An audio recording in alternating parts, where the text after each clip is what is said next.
توخى الوحي عنوانا وشاد من نوره في القلب إيمانا وغذ في السير يبغي العلم ملتمسا أصوله فحباه الله رضوانا علم الشريعة تاج عز لابسه يشدو به ألقا سعدا وجلانا بسم الله الرحمن الرحيم الحمد لله والصلاة والسلام على رسول الله وعلى آله وأصحابه ومن والاه أما بعد ود የዳዕዋ ቲቪ ተመልካቾችና ተከታታዮች አላህ يحفظكم حيثما كنتم የትኛውም ዓለም ላይ ብትሆኑ አላህ ይጠብቃችሁ።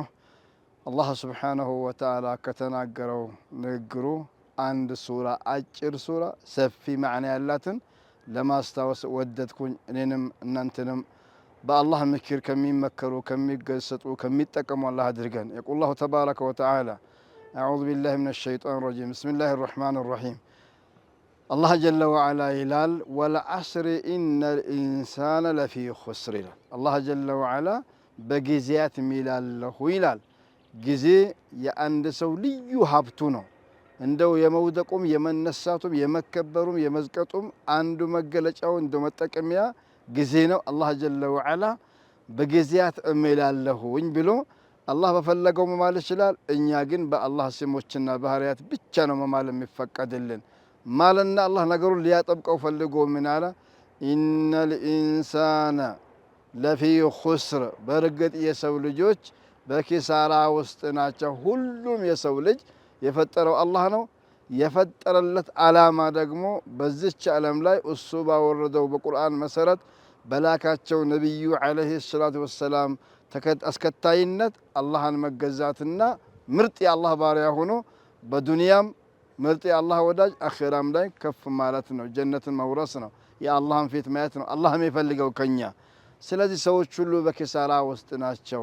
አራት ነገሮችን የሰሩ ሲቀሩ ኢላ الذين آمنوا ያመኑት ሲቀሩ። ኢማን የሚባለው አላህ ጀለ ወዐላ በቁርአኑ ነቢዩ ዓለይሂ ሰላቱ ወሰላም በሐዲሳቸው ኢመኑበት በተባለው ነገር ሁሉ ያወቀውንም ያላወቀውንም የገባውንም ያልገባውንም አላህ እስከተናገረው ጊዜ ድረስ ነቢዩ እስከተናገሩት ጊዜ ድረስ ማመን ነው።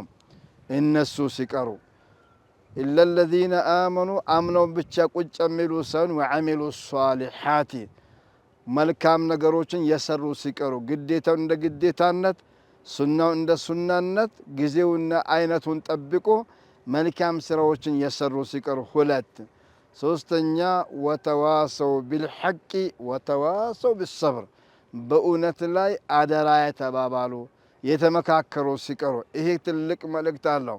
ለባለቤት በልጆቹ በባለቤቱ ጉዳይ ተጠያቂ ነው። ማስተማር አለበት፣ መምከር አለበት። ለዚህ ነው አላህ ጀለ ወዐላ ያ አዩሃ الذين آمنوا قوا أنفسكم وأهليكم ራስህን ጠብቅ ቤተሰብህን ጠብቅ ከኢሳት ይላል አላህ ጀለ ወዐላ። ኩልኩም ራዕን ወኩልኩም መስኡሉን ዐን ረዕየቲህ ማመን ትልቅ የመጀመሪያ መሰረት ነው። ውስጥ ያለውን እምነት ደግሞ በአርካን እስላም በዋናነት መተርጎም፣ መስገድ፣ መጾም፣ ዘካ ማውጣት፣ ሐጅ ማድረግ ሁለተኛው እርከን ነው። ሶስተኛው ደግሞ አንተ የገባህን እምነት የምትሰራው መልካም ስራ ከራስህ ከቤተሰብህ ከልጆችህ ከሚስቶችህ ጀምረ ግራ ቀኝ ኋላ ፊት ያሉ ዘመዶችን ትጀምርና ለዓለም ማድረስ ግዴታ ነው። ወተዋሰው ቢልሐቅ ወተዋሰው ቢሰብር በጽናትና በትዕግስት የተመካከሩ ሲቀሩ ሌሎቹ ኪሳራ ውስጥ ናቸው ብሎ አላህ ጀለ ወዐላ እመን፣ ከዛም ዳዕዋ አድርግ፣ አስተምር። ኩልኩም ራዕን ወኩልኩም መስኡሉን ዐን ረዕየቲህ ያለ ሁላችሁም እረኞች ናችሁ። ዓሊሙ ያላወቁ ሰዎች ላይ እረኛ ነው፣ ማስተማር አለበት። አልኢማሙ ራዕን ወመስኡሉን ዐን ረዕየቲህ መሪው እረኛ ነው። ተመሪዎቹን መከታተል፣ ሲያጠፉ መምከር፣ ሲዘናጉ ማንቃት ግዴታ ይሆናል። ይህን ሲያደርጉ ደግሞ ነገሩ መንገዱ አልጋ በልጋ አይሆንም፣ በጣም ሊከብድ ይችላል። በዛን ጊዜ ደግሞ ሰብር ያስፈልጋል። አላህ ጀለ ወዐላ ሙስሊሞችን ጀነት ሲያስገባቸው እንደው ዒባዱ ረሕማን ብሎ ሱረቱል ፉርቃን ላይ ብዙ ባህሪያታቸውን ከዘረዘረ በኋላ ኡላኢከ ዩጅዘውነ ልጉርፈተ ቢማ ሰበሩ ይላል።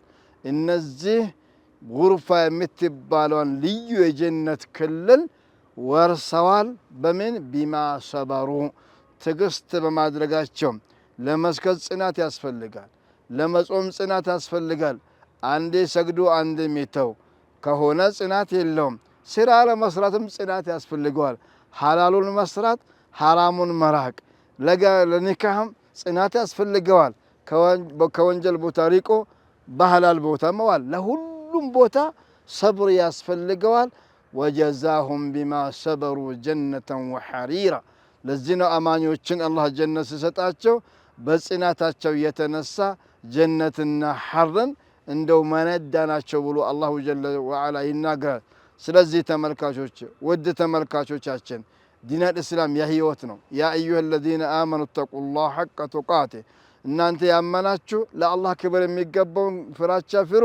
ወላ ተሙቱነ ኢላ ወአንቱም ሙስሊሙን፣ ሙስሊሞቹ ናችሁ እንጂ አትሞቱ።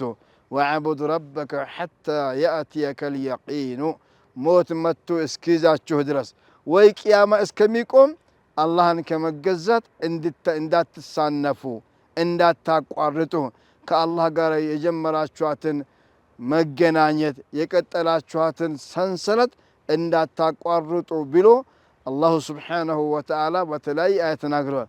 እንዳጋጣሚ ሆኖ ወይ በጁምዓ ወይ በረመዳን ወይ በሐጅ ጊዜ ገፍላው ይነሳልንና ከአላህ መተዋወቅ በሰላታችን፣ በሰደቃችን፣ በመምከራችን፣ በመመከራችን የጀመርነው መልካም ስራ እስከ ህይወታችን መጨረሻ ማዘውተር ወተዋሰው ቢስብር የሚለው ይዘዋል።